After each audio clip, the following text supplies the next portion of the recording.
They got me on. Yeah, but I don't know where am I now? There's no picture again. But Two. Good. how you doing? Three. I don't know if we're gonna need the picture. I need one more person. Can't do it, don't worry. We'll get going in a minute. Constance, so we can start the meeting. Just let me write down one other person. I think I have everybody so far. I don't know who the Rose is. Oh, it's Moses. Got him. Rose McTeague.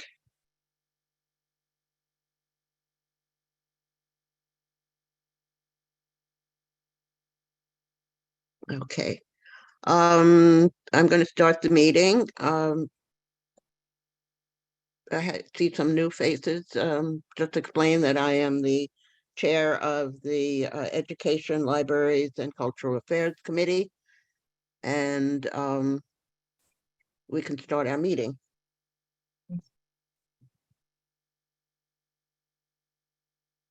First, we have to do a little housekeeping.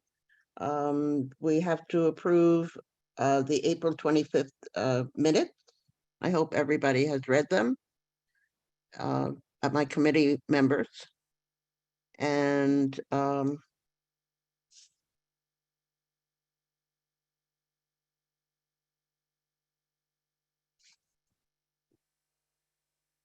Hello.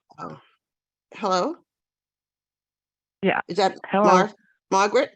That's Margaret. Yes. Yes, how are you? Margaret. Thank you for I'm joining hanging us. in there.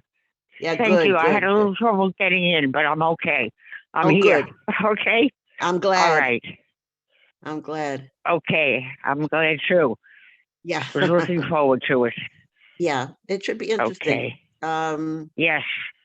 I looked at, I have a book that Reverend Teague, I don't know if you know who Reverend Teague is, but I Yeah. think he was Yes. also very instrumental in the Edge Hill Church at one point, although I Mhm. didn't find it in his book, but I was looking very quickly, so I might have missed it. And the whole thing is really wonderful. So we should, I need a motion to approve the minutes of April 25th. Yeah, motion to approve. Motion to approve. Oh, there you go. Great. Second. Seconded. Okay, thank you. So that's done. Okay, so Nick, I'm going to put you on first. Hi, Hello. nice to see you now that I've spoken to you, emailed. So, Yeah, thanks for inviting me. yeah, oh, I'm happy that you could make it. I've been up here for over 50 years in Riverdale, and I've gone by the church many, many times. And I'm thrilled that you saved it, that it's not being torn down like some of the other churches. Yeah. It has such a wonderful history. I was just saying that I was looking at Reverend T's book and his characterization of the how it came about and everything. So I'm looking forward to your presentation. And you can start anytime you want. Okay, well, let me just share screen here. And I think I can do it this way. Whoops. So give me one moment here. I'm just going to adjust this. Oh, take your time. We're not going anywhere. How beautiful. It is beautiful. And the outside of it is still so intact. I don't know what the inside looked like, but I missed that tour that you had not long ago. I would have gone on it, but I didn't know beforehand. Yeah, I didn't realize it until it was in the Riverdale Press. Yeah, it's surprising how hard it is to get the word out to everybody Yeah. this day and age. But anyway, yeah, thank you so much for inviting me. It is indeed a gorgeous building. That's the former Edge Hill Church of Spuyten Duyvil at 2570 Independence Avenue. And it's the only historic, registered historic landmark in that area. We're just totally thrilled to have it. And, you thanked me personally for saving it, but it took a whole lot of people to make this happen. I'm sure. I'll get to that. But, you'd referred to the Reverend Teak, so I just wanted to give everyone a little background on the Kingsbridge Historical Society. It's a all volunteer organization that's been around since 1949. And that's a time when, there were early members of the society that were probably born in this area when it was part of Yonkers in Westchester County. They could have been alive in 1949. But also that's the time that, the neighborhood was experiencing a lot of changes from the baby boom. So, like the Marble Hill houses went up, all those post-war buildings were going up all over Riverdale and Spuyten Duyvil and Kingsbridge. So if you're thinking, okay, you're the Kingsbridge Historical Society, why is your headquarters in Spuyten Duyvil? And that's because going back, way back in time, the area was best known for this landmark, and this is the King's Bridge. And that stood at the intersection of today's West 230th Street and Broadway. So sort of near the U-Haul building, which everyone probably knows. And, at that time, when the King's Bridge was built in 1693, it was the first bridge to Manhattan Island. And there were no neighborhoods around here. There was no neighborhood called Riverdale. That word didn't exist in the parlance. Spuyten Duyvil referred to the creek. And so basically the whole general area of the Northwest Bronx and Northern Manhattan was known as Kingsbridge. So for that reason, it's the Kingsbridge Historical Society. And we covered all of those areas: Kingsbridge, Riverdale, Spuyten Duyvil, Marble Hill. And that part of this bridge is still buried under the street. In fact, they didn't so much tear it down as they just filled up the creek around it. So it's still under 230th Street. So anyway, this is back to the Edge Hill building. This is the earliest image we have of the place, showing its original windows. And it's built, like the name suggests, it's built into a hillside. So has an asymmetrical footprint. And it really looks different from every angle that you look at it. It was landmarked in 1980, and the Preservation Commission report described it as an eclectic building that combines a variety of stylistic forms in an unusual manner, creating a picturesque structure that is dramatically expressive of its hilly rural setting. Wow. The word rural might be a bit of a stretch at this point. The architect who designed it, he's a really well-known architect, and he's very prolific. He's more well-known for these buildings, the taller office buildings that are still stand downtown. But getting back to that landmarks report.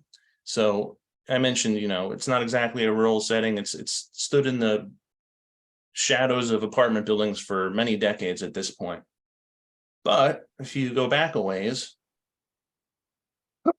maybe wondering, am I looking at the Catskills here? No, this is the Edge Hill Church building, taken from an angle that you couldn't see it anymore because there's apartment buildings in the way. But I mean, it's amazing. It looks like the countryside. And this is probably 1951. And I come to that date because you could see a little chimney sticking out up here. Yeah. Now, this is the church in the center, but there's this little house in the distance with a chimney sticking out. And that is important because that is the destruction of that house really ignited a preservation spark in the community that was, in large part responsible for the growth of the Historical Society. So that house was called the Berrien Johnson Farmhouse. And here it is depicted on the left in this watercolor. And the Berrien part comes from the original Huguenot colonists that settled that hill in the 1700s, and at least a part of the building predated the Revolution. And so the new members of the Historical Society, where they were trying to save it from destruction because, the land had been donated to the Parks Department. And there was this war of letters in the Riverdale press between local people who wanted to save this building and Robert Moses, who was responding to these letters in the Riverdale press. And it was eventually torn down. And if you know Lower Henry Hudson Park, there's the baseball fields and the basketball courts, and there's a Parks bathroom in between them. And that building stood where that Parks bathroom is today. So people around this time, the creation of the Historical Society, they had preservation on their minds because of all the development that was going on. Here's just another shot of it. And this is a shot again from the 50s showing that it had a different paint scheme than it currently has. But, it may have been a landmark for how it fits into the landscape, but it's also fascinating how it fits into the social history of the area. So at the time the church was built in 1888, this is what Spuyten Duyvil looked like. Ignore that sunken tugboat in the foreground and look at the hill behind it. That's the view looking at Spuyten Duyvil from Inwood Hill.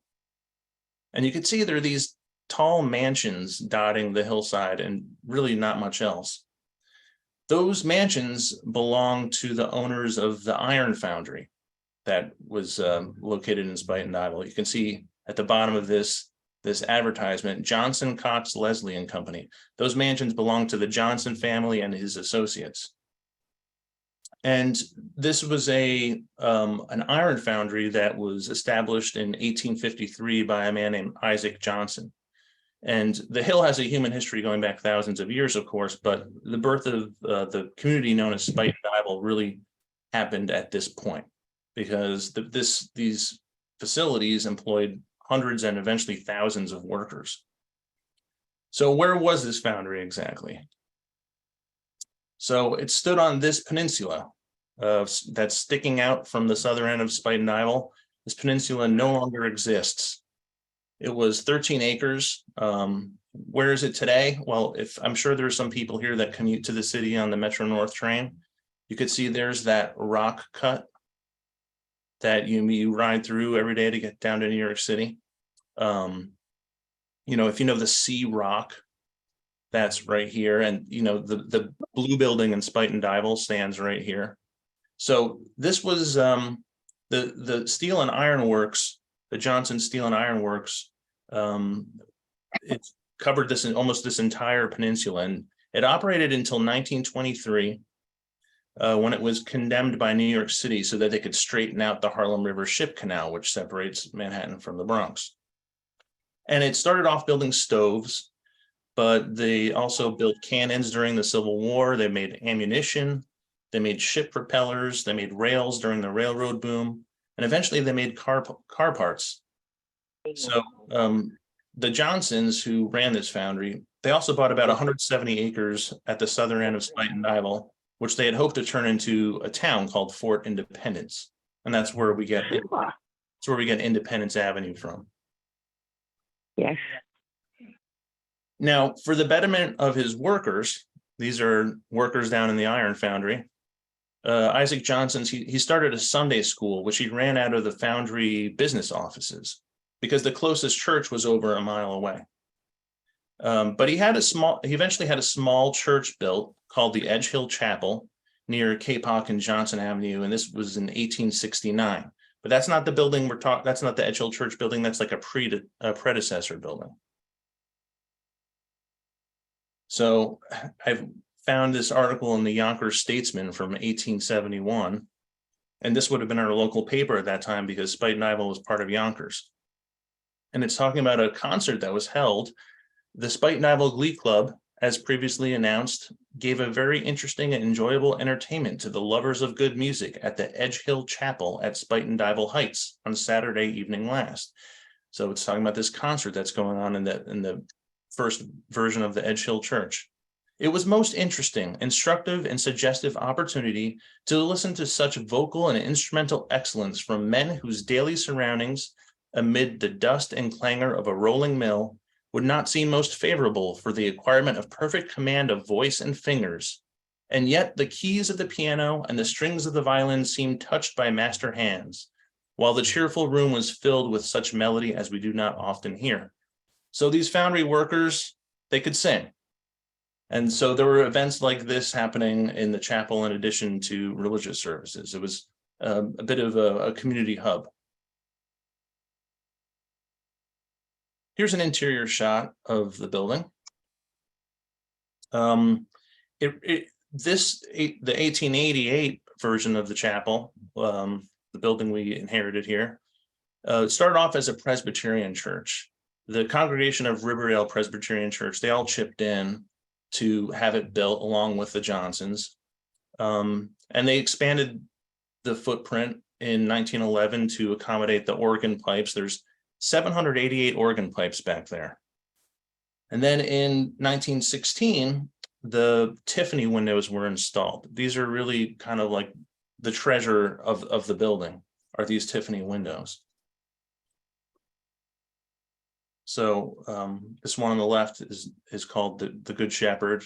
And I think this is at least 8 feet tall, the one on the left. This is one of my favorites, this beautiful scenery on the right.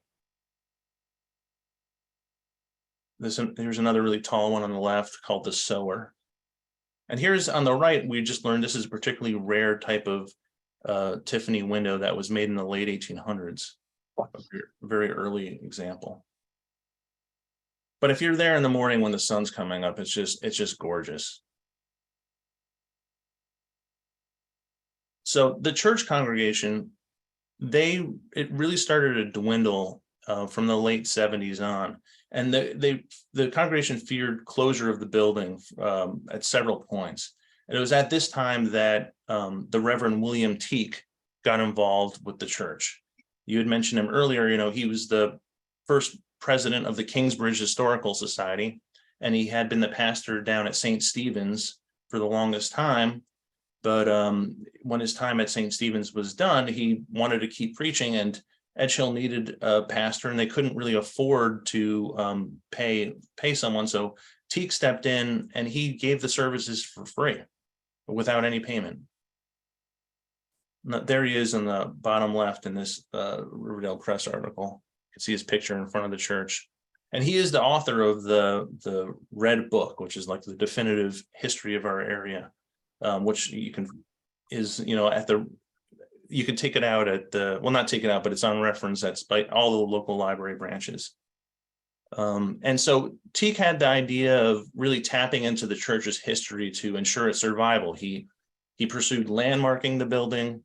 He brought the Johnson descendants, the guys that owned the foundry, he brought their descendants back to the church for a family reunion and organized centennial celebrations in 1988. And that led to the establishment of an endowment that really kept the church going for at least 25 years. And like I said, he preached with no salary.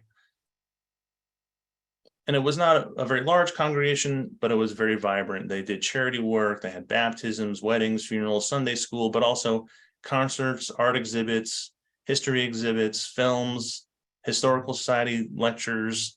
They had visiting speakers. Booker T. Washington spoke there in the early 20th century. They also had Christmas caroling. There was a magic show and a lot of guest speakers. So it really was more of a community hub in a lot of ways than just a church. The chairperson of the congregation, Carolyn Abernathy, she told me that really all denominations of Christians and even non-Christians came to the church just because they loved the building and they loved the community. And it was the two remaining members of the congregation, Carolyn Abernathy, the chairperson, and Tom Bird, both agreed that given the historic ties between the Kingsbridge Historical Society and the church, that it would make sense for the Historical Society to take custody of the building. And, the city is not exactly overflowing with preservation success stories, so this is a really big win for our area, we think. And, like I mentioned earlier, it really took a community to make it possible. There's Carolyn Abernathy, the former chairperson. Across the street, there's a man named Earl Harewood, who for over a decade is taking care of the church grounds, just as a volunteer. He goes out and mows the grass. I mean, if he hadn't been doing this, the building definitely would have been on some kind of watch list as a neglected property. On the right here, this photo's from the day of closing. On the right here is Dan Paternack, who was our pro bono attorney. Would not have been possible without his help and his good guidance. You know, there were a whole bunch of Brad Treeback from Treeback Realty wrote opinion for us of the church's value. Even, you know, the pharmacist at Regal Pharmacy notarized our documents at no cost. There were a whole bunch of people that really stepped up to make this possible. And our local city councilman, Eric Dinowitz, he made a difficult year less difficult with a discretionary fund grant. But we didn't really get a building that is ready for prime time at all. It has, you know, rusted water pipes that weren't even it wasn't even connected to the city's water mains. It had a rusted oil tank that didn't work with 11 outstanding violations on it. The paint was falling off the facade. The cellar leaks and takes water in the rain. You know, we need emergency exit lights. We have to pass an inspection. We have the Department of Finance taxing us when they shouldn't be. So we're not out of the woods yet. We still have a lot of work to do to make this happen, but we're on our way. Here this is the biggest expense that the church that the Historical Society has ever had, which was bringing the water back into the building. Had to tear up the street and connect it to the water main. You know, it helps that just down the street here, it helps us, although it was sad for the community, that a beautiful old building, the Villa Rosa Bonheur, was torn down a couple of years ago. And it really awakened the community to the need to preserve some of these beautiful old buildings in our area. And right after announcing our acquisition, we received a lot of generous donations from the community. And it's been, you know, absolutely crucial to get that kind of support. So in terms of what's the future of the place, you know, we're going to have our Historical Society meetings there, our lectures, which have always been free and open to the public. We'll keep our archives in there and hopefully give the community a chance to have a look at them. With this pretty church. And, you know, what's one thing that's special about that area is that there really aren't a lot of gathering places for people to get together other than the parks. So maybe it could be something of a community hub with, you know, like as in the past, exhibits, concerts, other performances, or a gathering place for other local nonprofit or community groups.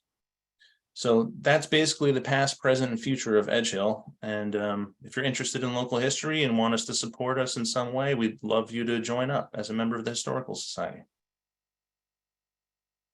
And I'd be happy to answer any questions here. I think we're in awe of the whole presentation. It's very exciting to see. And I, for one, enjoyed it tremendously. No, thank you. I Go was ahead. curious, so in addition to the discretionary awards, could you just remind me how, I mean, as you were describing all of those repairs, those massive repairs and investments, I felt it viscerally, how challenging that is. How else are you all funding that? Yeah, so we are currently planning our big GoFundMe announcement. So be on the look for that. But we've also secured some help from the New York Landmarks Conservancy. You know, they gave us 2 grants already. One was a needs assessment for the building. And that's really crucial, not just, you know, for our own knowledge, but, you know, grantors want to see that you've done your homework and you really know what the building needs. So if you're going to ask them for money for, I don't know, a new roof, they want to know that, you know, the walls aren't going to fall down. So the needs assessment is the architect's analysis of all the building's needs. So that's great. And they also are going to help us make sure that the Tiffany windows remain in good shape.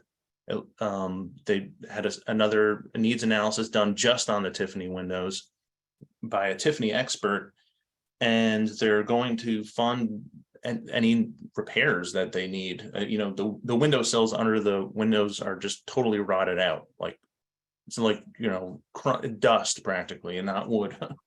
So that's really a huge help, because the last thing we want to do is be the ones that let the Tiffany's have any problems under our watch.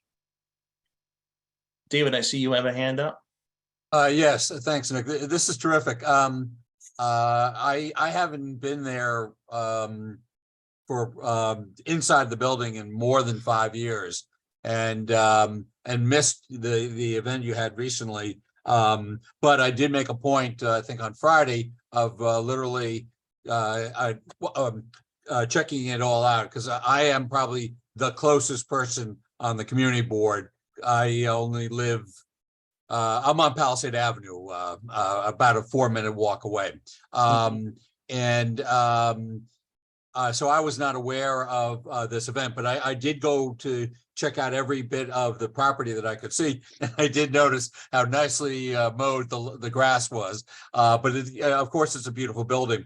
The main thing I want to get across is I strongly encourage you to let our office and Sylvia know of any events upcoming. And if I can volunteer your time, Sylvia, and if he tells you of any upcoming events, if you could let us know, at the meetings, it would be great, because I would have attended your various events, your closing or what have you, if I had known of it, but I didn't. Yeah. Okay. That's a good suggestion. Thanks. Yeah, the office is very good about, putting information in the monthly newsletter and all that. And since you are now much closer than you were ages ago, I think it'd be a great opportunity to show off the building and get more people Totally involved. It's a wonderful building. Yeah. It's a wonderful history. And thank you for this presentation. Oh, you're very welcome. Yeah, we're not going to have any events in the building in the short term, because we still need to get the department buildings to sign off and a whole bunch of things.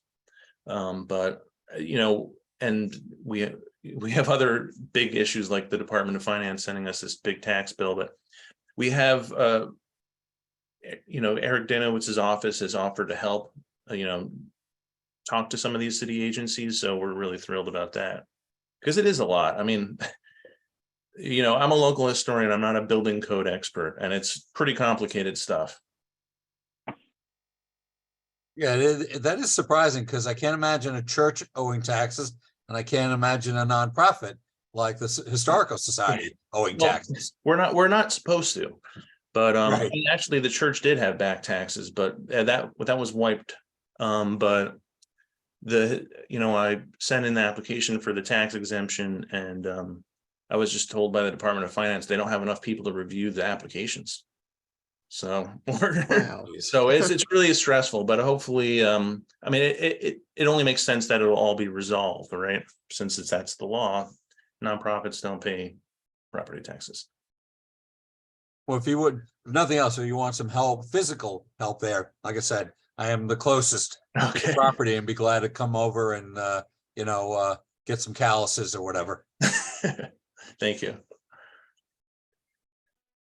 Jody? Thanks, Sylvia. Thanks, Nick, for the presentation. David, since you offered, I just dropped off 6 more bags of compost for Earl to use in the garden.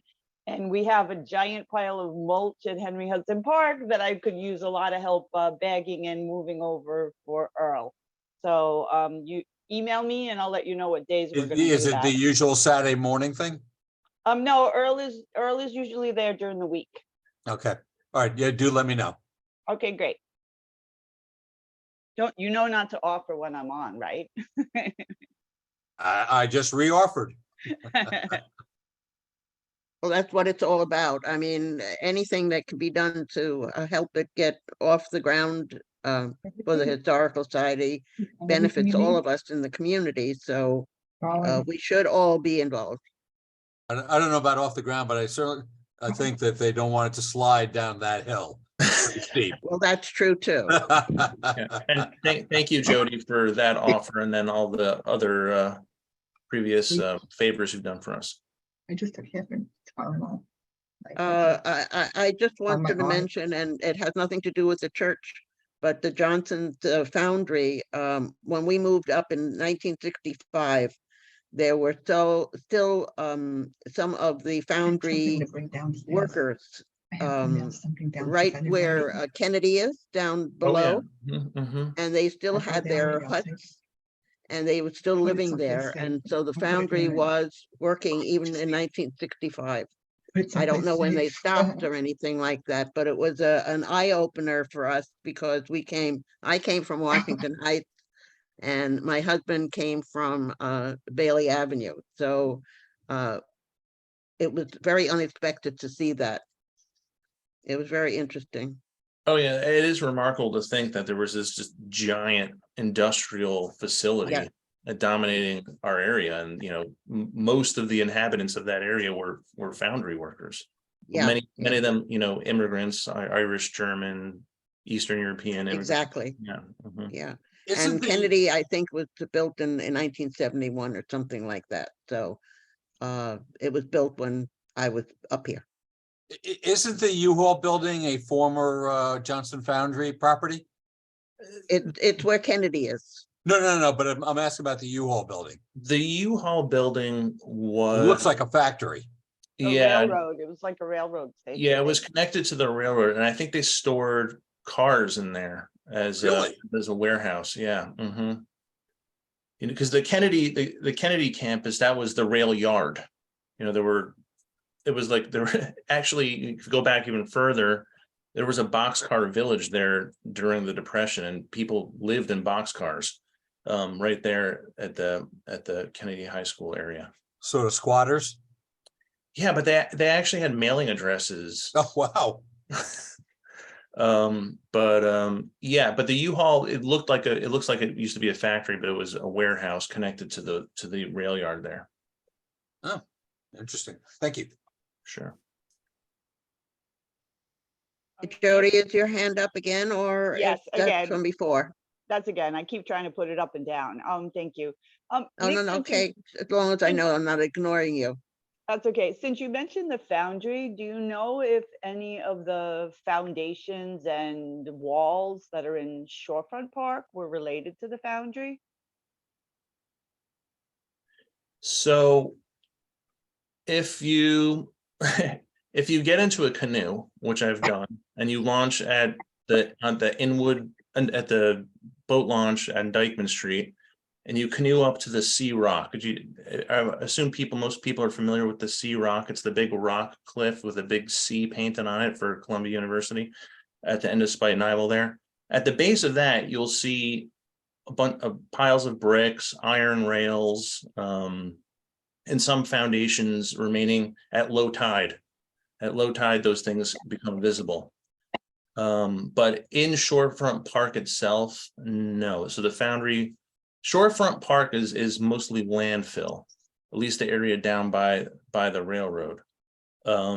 Because the railroad was built on like a causeway that went into the water, and they later filled in the area between the railroad and the shore with landfill.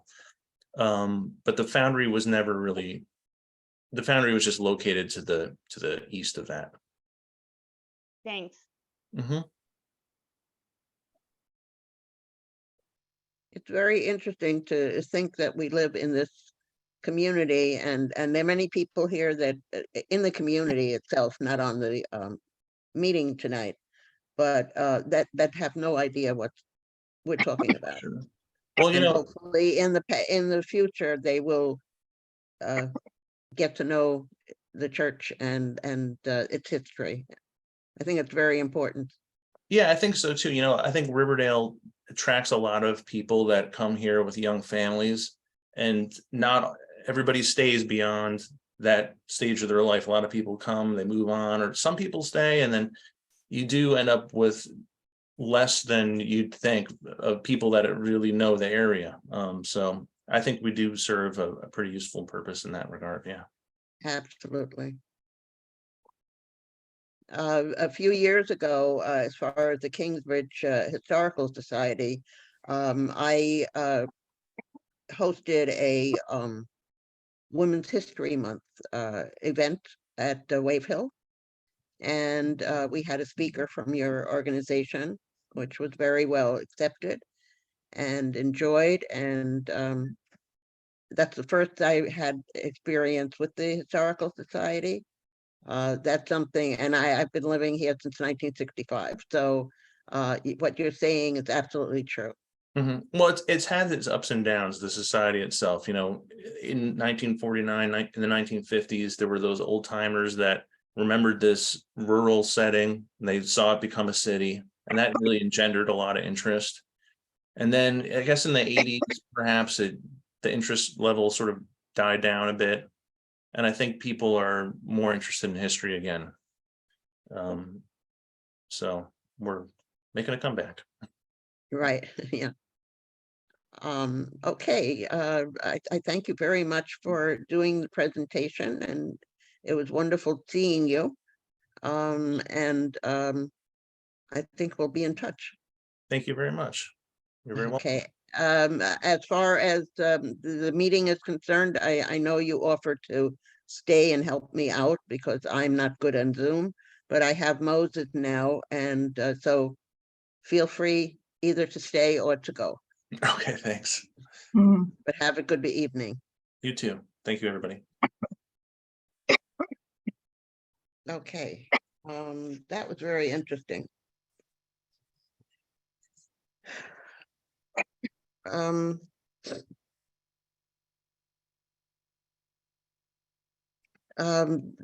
My next item on my agenda are the libraries. I had read that before I allow anyone to speak, I had read that although $36 million is a lot of money, the mayor is not going to pounce on the libraries with more cuts. He thinks he's doing a good job. I don't feel the same way. Even with that, I believe that we're still not out of the woods. It is up to the council to help the libraries out to save some branches are open on Sundays, the 6-day regular week, hiring new people, all the things that make the libraries what they are is at stake. So I'm hoping that the council will restore some of that $36 million and help the libraries out to continue the wonderful job that they're doing now. So with that, Rebecca or Martha, you know, I forgot to include in my agenda the SAPO application that was put in last month. Martha, there were some questions about closing West 231st Street as one of the boundaries. Could you explain how that's going to work? Martha? Yeah, I'm unmuting. Can you hear me? Yes, now I can. Hi, Sylvia and everyone. Thank you for having me. Yeah, so we proposed and we did put in an application for SAPO to close 231st Street because we wanted the event to happen in front of the library. And I know it's a big ask. I'm hoping that we still can get the support and answer any questions that you may have on our ask. Well, actually, that question came from David. Do you want to respond to that? Oh, well, I don't know what to say.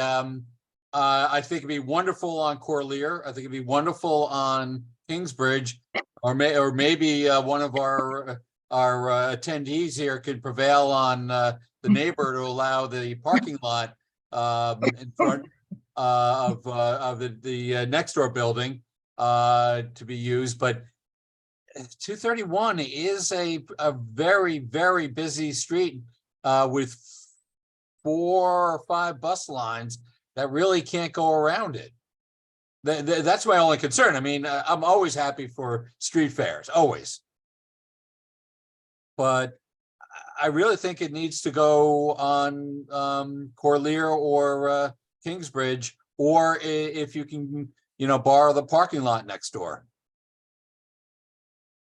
Martha, were you going to be actually in the bed of the street, West 231st Street, or are you going to be on your sidewalk? We were going to use the entire street because we have partners at the event, so we were proposing to close. But That street. that is a active street with buses running through, schools that have buses also. There's a lot going on West 231st Street. How do you envision? I know that maybe schools will be out by the 28th, but how do you, can you give us a little bit more of your thinking about it? Well, we thought we were strategic in the request for the date was June 28th. It's our anniversary, Kingsbridge Library anniversary. It's also my anniversary. I'll be 30 years in the New Public Library. And yes, it's also a date after the schools are closed. So yes, we know that it's a super busy traffic avenue and section. We did try, we went to the parks and we did try, they have another event there. We did try the next door neighbor school, but I think they're in session still. And we tried the side street on Corlear. At the time, the synagogue was giving us pushback. So the only thing that we went right back to square one. I said Kingsbridge, I meant Tibbet Avenue. Tibbet, Or how about the empty parking lot behind the Gone 24-hour fitness? That is, we did ask about that, and that is an active driveway. It's a parking ground. The cars parked there. David, I hear you. I mean, we definitely understand that we're asking for something huge. Well, what time to of day read. are you looking at? So we're looking at the 12 to 5 would be the actual event. But in order for us to, get the tables up and everything prepped and ready, and then take everything down. So our ask was for 10 to 6 On a weekday. on a weekday. Have you spoken to the 50th about it? We did speak to the 50th. We also have our communications department speaking to the 50th precinct about it. They are leaning towards supporting, but they also have questions. And it was the same questions that you are asking. So would it be better to, since it's the end of June? Well, no, I can't do that. My meeting is the 27th, so we have to actually have a vote tonight. We can consider passing it with the bravado that this would be looked into as a possible change or an adjustment or something that might happen. And therefore we support it. How does everyone feel about that? Anyone? I think it's Sylvia, I think that's a very heavily trafficked area, and I think it's going to be a big problem. Who's speaking? Margaret. Oh, Margaret, right. Yes. Yes, well, that's why we're questioning it. Yeah, I know. Sebastian? Hi, we cannot close it partially, allowing traffic go through.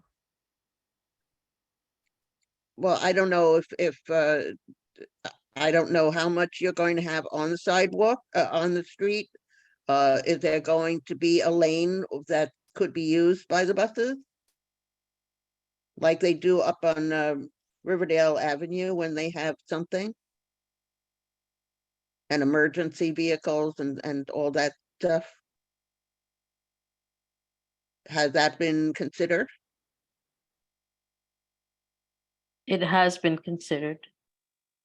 But turned down? It was turned down. Uh-huh. What kind of setup will be in the street? I mean, people will actually mull around, So, yeah, walk in the street? so it'd be a block party. It'd be a street festival with, several partners tabling. Mm-hmm. There'll be live music, DJ, there'll be a performer, an MC. You actually know the MC. He did work with us and the community board with Poetry Slam. Advocate of Oh, Words. yes. Uh-huh. Yeah, Right. so he's MCing. We have a live DJ. We have our partners who are actually on call right now. Literacy Inc. will be tabling there as well as our partners and sister branches. And we'll also have another tabling with a STEP organization. STEP, it's a dance for the kids and the teens. We have open mic for kids and teens. So yeah, it's going to, you think of it as a block party, but yeah, that's why we're proposing to close the street so that, people can dance and enjoy the music. Right. Can I ask you, do you need both curbs, both sides, the north and south?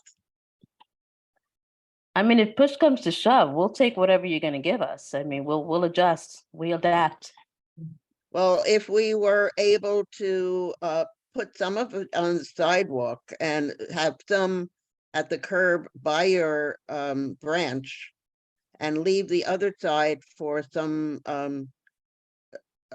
space for buses to go through, perhaps that could, with the help of the 50th precinct, perhaps work out. I don't know. What do you think, David? Yeah, that's my inclination. I don't care about cars and their inconvenience, but I do think that the huge number of buses would need to be allowed to go through. And I think the 5-0 could manage it, because it's just one block and it's not too often that there's, competing east and west traffic, so they could allow buses through one at a time. But Martha, you said something just before which confused me. You said that you were turned down for a bus lane, a single bus lane. Turned down by who and compared to what? They turned you down for a single bus lane, but they're going to allow a full blockage? I didn't No. understand. No, so no, they didn't turn us down for any of it yet. They're still thinking about it. Just like community board, they had the same questions of the high traffic, Who they, the 5-0 or 5-0. DOT? the 5-0. Okay. How does the 5-0 get through National Night Out? They're able to close streets then. They do, but they're not critical streets. I mean, 234th Street going over the Deegan Expressway is a one-way street that's really just used for parking. It's not a bus route. It's not a travel route. Okay, that Yeah, makes and they sense. do it along Marble Hill Playground off of 230th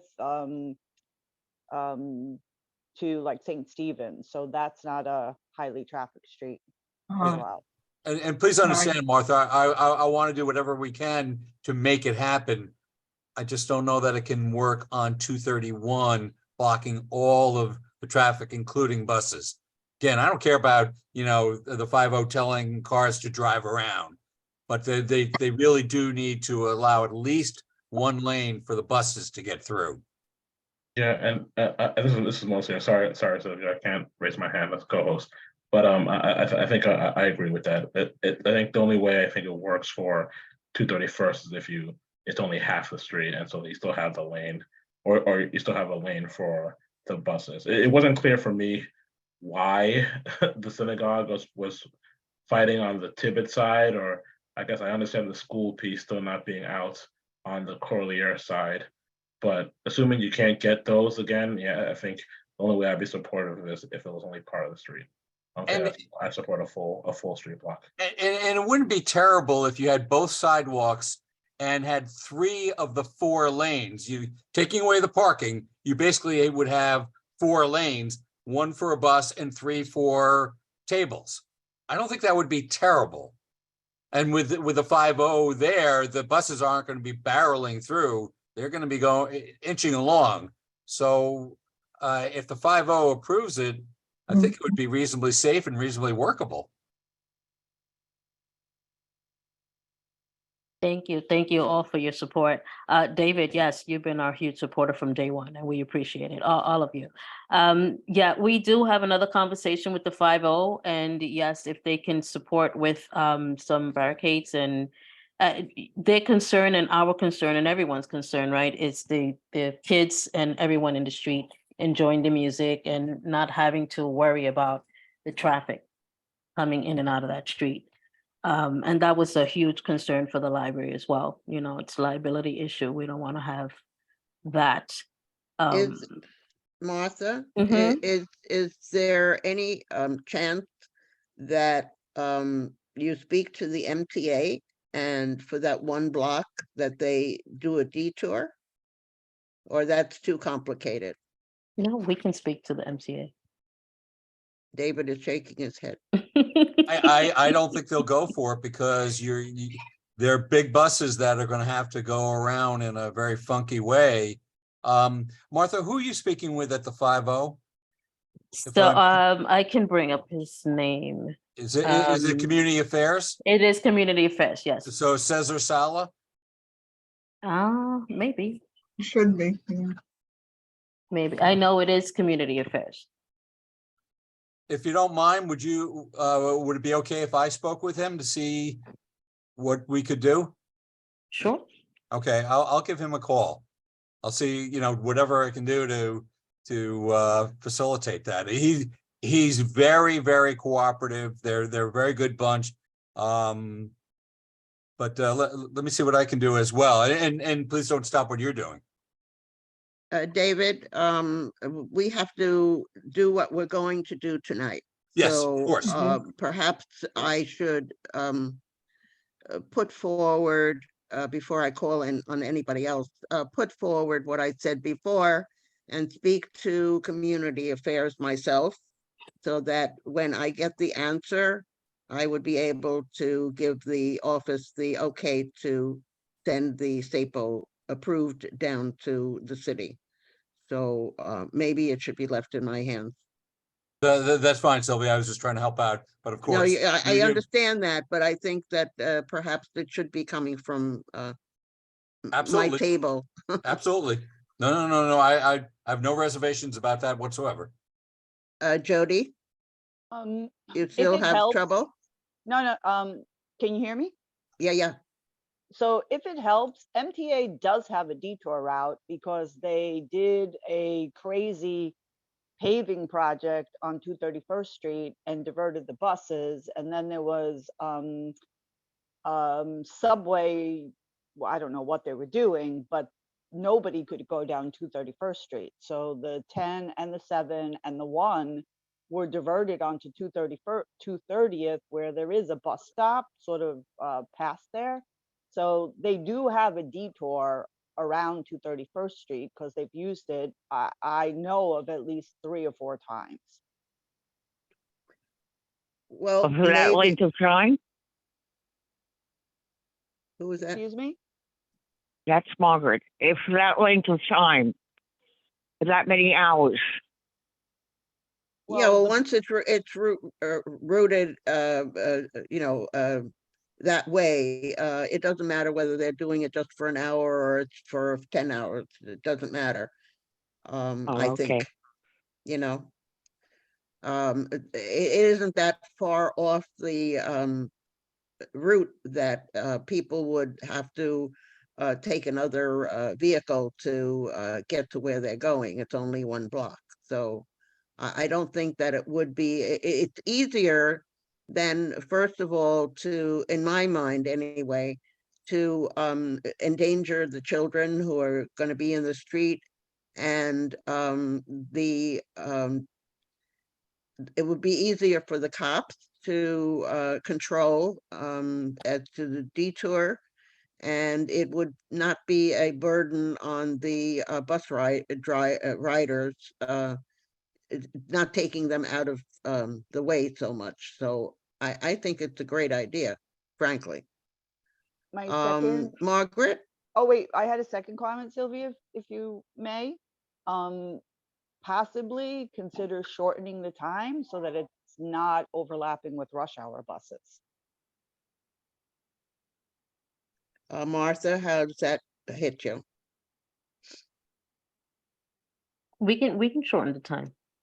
We would do our due diligence to get in and get out as quickly as possible.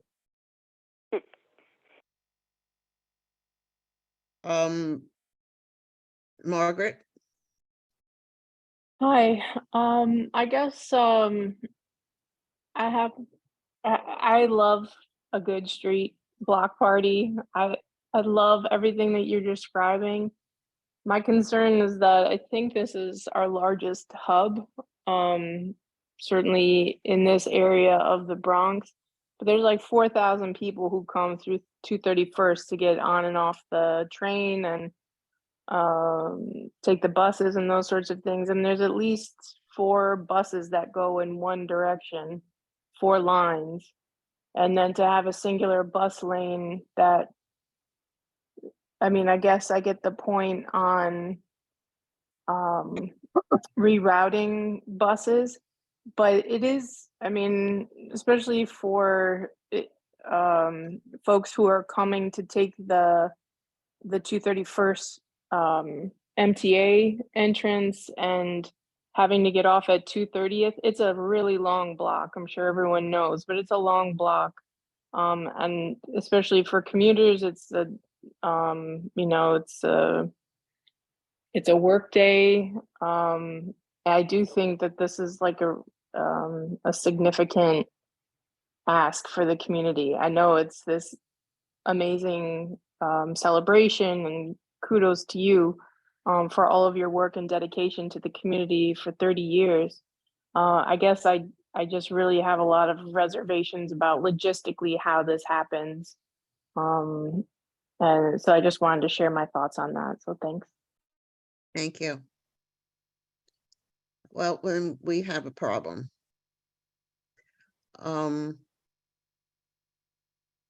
As I said before, this is the meeting that I had laid it over from last month because we needed Martha here.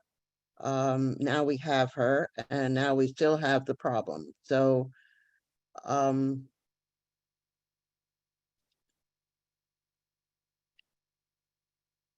perhaps we should do what I said before and give our approval for the event. But based on the possible 50th precinct solution to the problem as far as the buses are concerned, because certainly we don't want anyone hurt. How does the committee feel about that? Because if we turn it down now, then there is no other time for us to put in our 2 cents. I don't know exactly what happens if we turn it down. I don't know that downtown will abide by our suggestion. Maybe they would okay it anyway. So I'm not sure how that works out. But in the meantime, I think that I need some kind of support from the committee so that I can do what I have to do.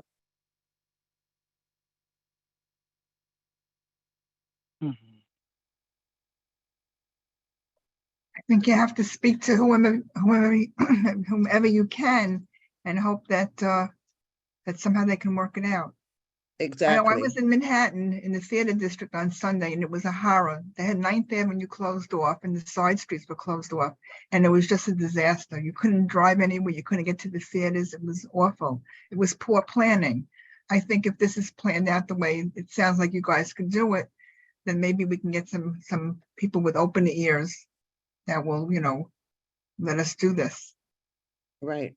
Martha, what is your take on it? I It's your certainly event. appreciate everyone's support. I really do. And I know it's a huge ask, but I've been in this community over 25 years. I'm well aware of the displacement of the trains and everything that we're asking for is huge. And we're asking for MTA to get involved, DOT to get involved, police to get involved. And we had their support. Yeah, like David said, there's some things that we need to adjust and we will, and we can adjust them. But if we're going to do this block party, we want to do it right and we want everybody to be safe. And for me, that means rerouting the buses so that we're not, my biggest concern is having partial of the street open and kids just, Right. Yeah. running out and. No, I understand that. But the police would be there. I would hope that they would be there. I don't know how their staffing is and if they would be able to do that. So I Right, don't that know. was one of the concerns as well. Mhm. David? Yes, there are actually two viable solutions. One is to have the 50 officers control a single lane that's barricaded off for the buses only to go through, or Jody's idea of driving around to 230th Street. And I heard what Margaret said, but Margaret, the buses would return to 231 at Kingsbridge Avenue or Riverdale Avenue. So they would just skip around that part. So they would have direct access to the 231 subway station, and then for picking up people to go either up Riverdale Avenue on the 7 or go south to Johnson Avenue and Capac and all that for the 10 and the 20. So they are viable. They could work. I'm just trying to figure out what would be the best for Martha, but I also think the 50 folks would be able to figure that out best. Right, and also it comes to my mind that Martha said it was going to be from 10 to 6, so they're not the rush hour in the morning. And at 6, if the street is open, it won't really bother the returning people either. I think that that's kind of a safe situation. And during the day, yes, the buses do run, but I don't think that they are as crowded and as many, perhaps. I don't know what the route actually has. If they're the 4 buses, they run all the time, regardless of what time of day it is. They do run all that the was more controllable. right. So- They do run all the time, but after 3:30 or 4, there's a much higher volume Yeah, of buses. yeah, I was gonna say, I actually think the rush hour commute back is a lot earlier than that. So I was gonna say that I think I'm supportive to your point, Sylvia, of a conditional approval upon successful resolution of the concern on buses. I would also suggest, though, that I think we find a way to make that request time 10 to 5, not 10 to 6. And so then the event becomes a little bit tighter inside of it, because I think if you're still moving around 5 and still have that hour to closing, you're definitely deep in that rush hour return. And it's going to probably be hectic all around. So my suggestion would be that 10 to 5. So that gives you that, I think, 11 to 4 kind of window for, activity event versus set, Does that make a problem for you, Martha? Absolutely not. We considered that as well. The only reason why we asked for 10 to 6 was because we were ending the event at 5 and we wanted time for everybody to take down Right. their stuff without, rushing or anybody getting Right. hurt, Yeah, moving yeah. furniture and equipment. But Uh-huh. we can definitely lessen it for an hour. Mm-hmm, mm-hmm. So,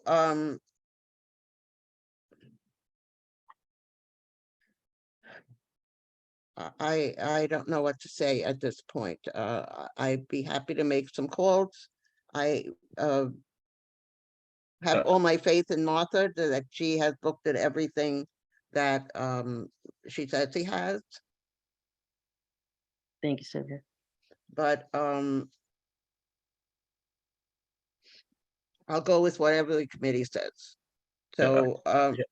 I think let's, you put up before this idea of the conditional approval. I think if that's what you want to put out for vote, right. I So, agree, Yeah. conditional, yeah. and this is Margaret. yeah.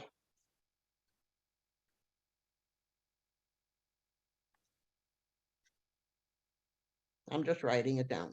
Sure. So then we support the I'm calling for a vote that we support the event, and with the attachment of a conditional approval to be worked out so that it's safe for everyone.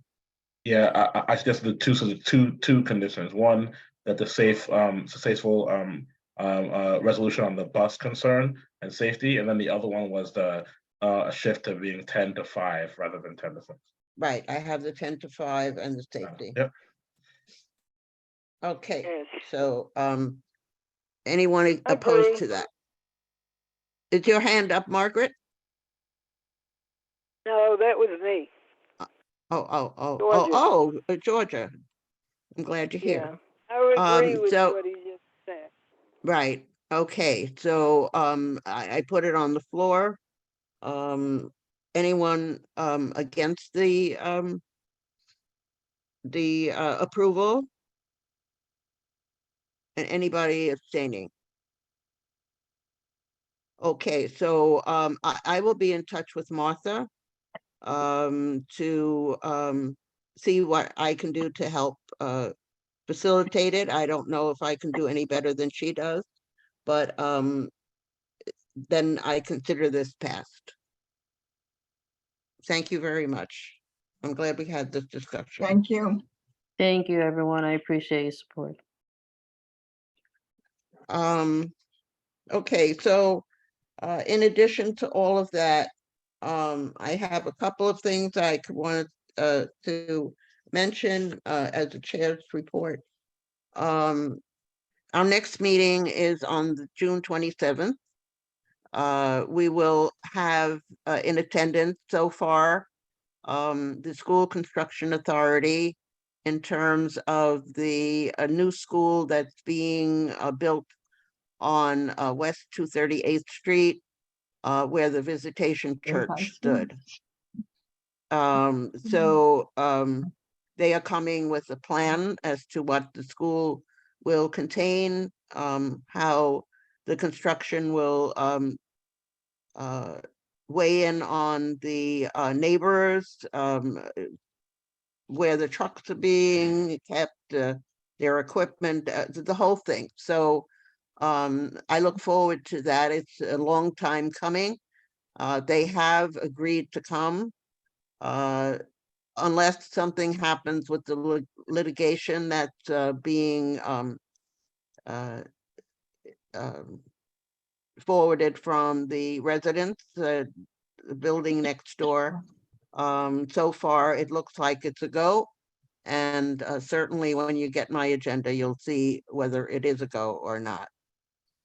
I have read that there are no budget cuts to the New York schools for now, but it might come up in mid-year, but we can't worry about that now. They don't have the calendar as to what day the schools are being opened in September, but they're working on the calendar and hopefully they'll figure it out. Libraries we covered.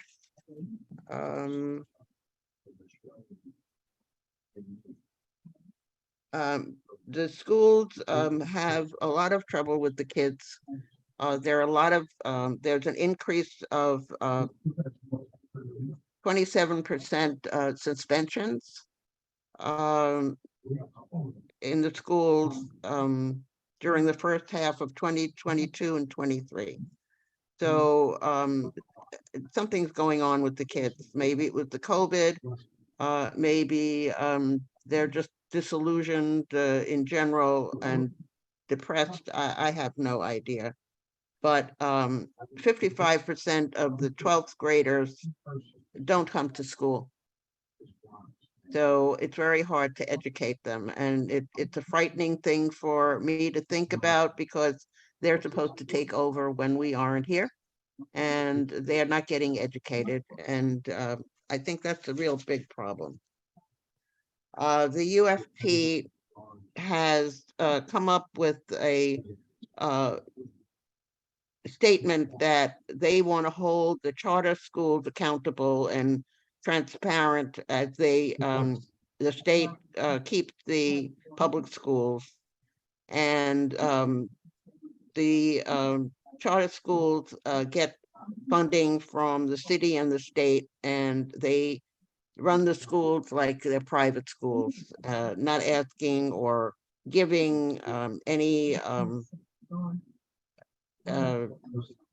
information on to anyone. They are part of public schools. They share a space in them for free. They really have a good thing going. And we don't represent them, but the UFT certainly interacts with us too. So I'm just bringing it out. Hopefully that will change. There is legislation afoot that asks the state to do this for the charter schools to be accountable and transparent and to indicate where the funds go that we give. It seems that also kids that have problems, they don't accept them. To my knowledge, they do here in the area, but the article I read said that they don't, and they send them to the public schools, which of course shouldn't be happening. So we will monitor that and see where it goes. And then I think it's the last thing that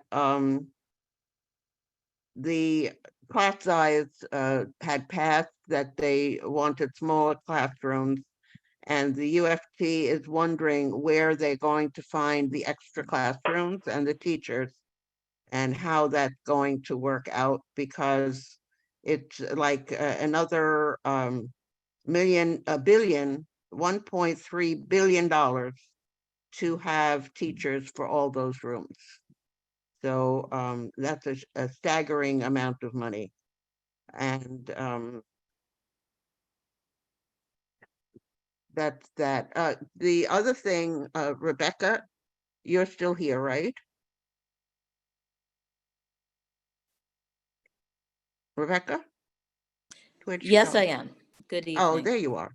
I was wondering, I had read that the libraries are working with the migrant children, that they're giving them IDs and Spanish books to read. They're engaging them, which I think is a great thing. Certainly they need to learn the language and all that, but in the interim, that is a very helpful thing for them to have. Do you have anything like that in your branch? Not at the moment. Last month, we did work with the New York Immigrant Coalition, and we had a resource fair where we gave out bags and supplies, but we have on the ready bags for anyone who is a refugee, with information and other support. So if someone or anyone in need, so we go beyond just, people who are seeking who are seeking asylum, but we do have those almost care bags ready. So you can send them to us and we will give them a bag filled with all sorts of resources, including a subway map and information on how to get access to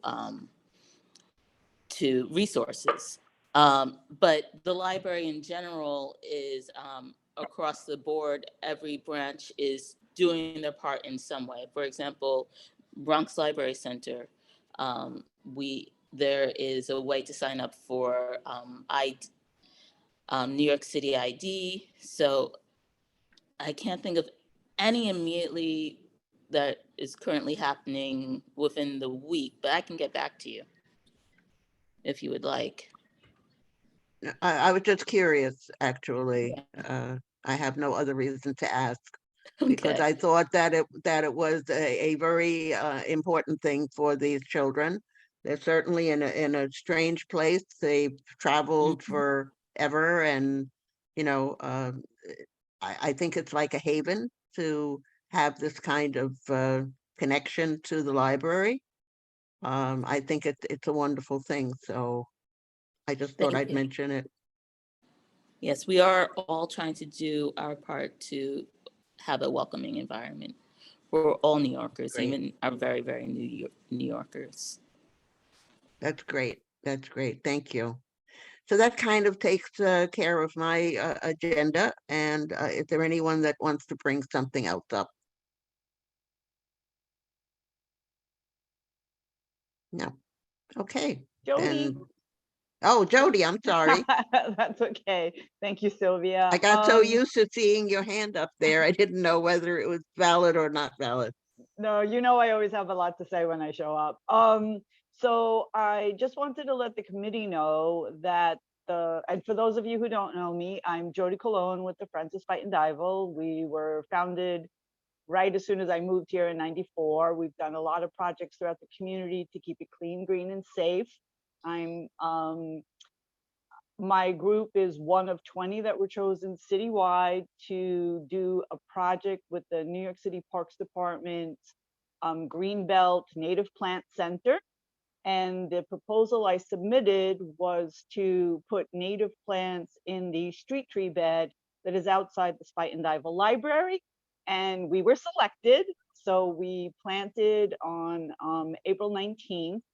And Aga, the library manager, has been gracious enough to allow us to access the library for water to keep the plants alive. And on her Sundays off, she is coming and weeding the beds. So it's a scientific study to see which of these native plants will survive the urban street tree thing. With dogs and people and cars and sidewalks and the kids in the park. So if they seem to be doing well, I didn't want to tell anybody until we knew they lived a month already. They're flowering, they're making seeds, and we're hoping that we can expand it to multiple tree beds next year. And we've got about 4 or 5 people are participating and sending me photo updates. We've been submitting them to the Parks Department. They used our photos for a presentation. And then I promised Aga I wouldn't do anything. This is a joke for the librarians. I promised Aga I wouldn't do anything that involved Central. So we're happy to continue to do that outside the library. And I did have somebody caring for the tree beds outside the Kingsbridge Library as well. They put compost there and mulch there. So if any of the library managers want my group to help you with beautification without involving Central, you can reach me through the community board. They all know how to get in touch with me. Oh, that's great. Thank you. And then Martha, if you want, I am famous at the farmer's market for my crafts table. So I can check and see if I'm available for June 28th and can do a community table with kids' crafts and teaching them about the environment and sustainability. Are you kidding me? Of course we will have you. It's great. And thank you for the trees in the front. They're doing well. Great, great. And it involves paper bag puppets. So Fine. thanks. Thank you for your Thank you, offer. Sylvia. You're more than welcome to come and dazzle up our tree beds in front of Riverdale if you want. I have Well, mulch. Oh, you have mulch. Well, once I get the people to once we put the mulch down at the Spite and Diva Library, I was bagging it today, then I will see if I can get a group in to help with the Riverdale Library. Thank you. You're welcome. Thank you, A- Sylvia. Right. One other thing, I wanted to, perhaps put a thought in, the library's, mind. Last meeting, I had a botanist here, who, has a curriculum that, she's willing to share or to run. Usually the DOE does not allow people to come in just to teach whatever, but the libraries have so many programs. I wondered if that was a program that also would interest you. I think you were on, Rebecca, last month, no? It was they have a vote going on to pick a flower representing New York City. Or New York State, whatever it is. And I was thinking that perhaps an outlet, because I did say I would help her, would be to have something in a library setting with children. Is there any I'm just throwing it out. You don't have to give me an answer now, but just, how it affects you and if it's something that you're interested in. Well, we do a gardening workshop every Wednesday at 3 p.m. If she would Mhm. like to share the curriculum or share some of her information with me, I'll see what I can do. Oh, okay, that's great. So I'll get back in touch with her and offer her that. At least I'm doing something that I promised to do, so I feel better about it. I don't like doing empty promises. Sylvia, can I just have one plug?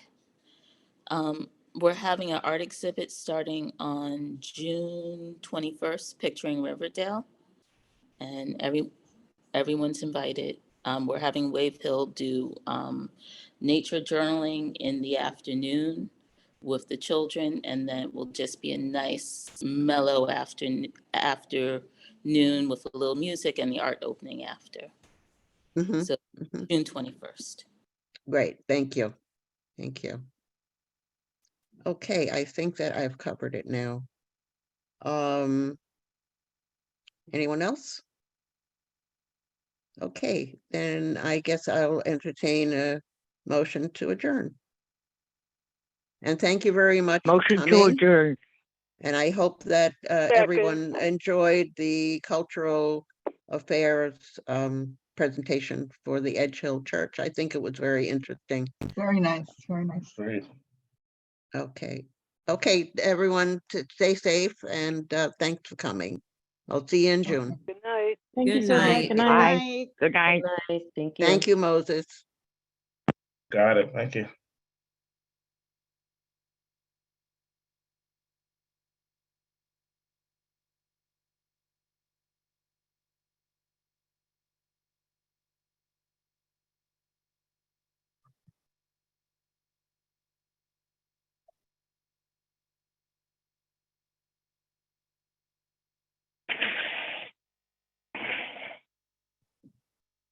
Why doesn't it go out?